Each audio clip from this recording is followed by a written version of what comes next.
Hey, Rick's Barber here. I'd like to show you a technique for lowering an inflatable kayak off of a high dock. Now this dock is not high, so this is not going to be very impressive.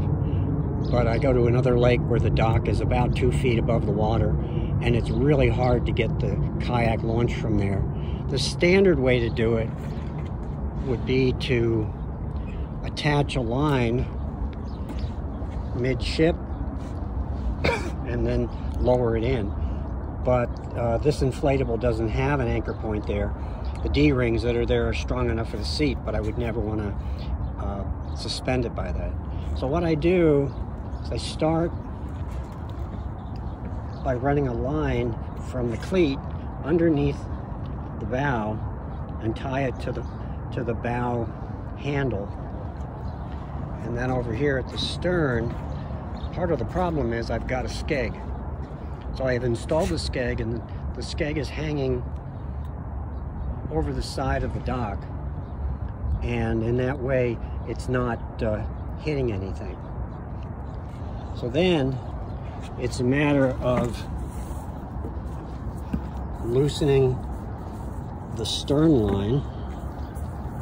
And one advantage of this technique is that I'm only lowering half the weight at a time. Now, like I said, this is a short dock. It's not a high dock, so the bow is going to end up in the water.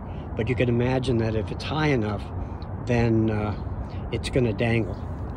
So what I do is let it go in,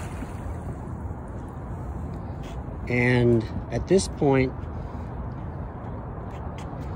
I would, you can see it just fell right in, but you can imagine if on a high dock I'd be suspended at the bow.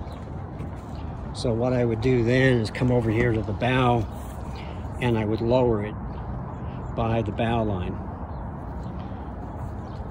and then I would store the bow in the stern and use the midship line to anchor the kayak so I can get in.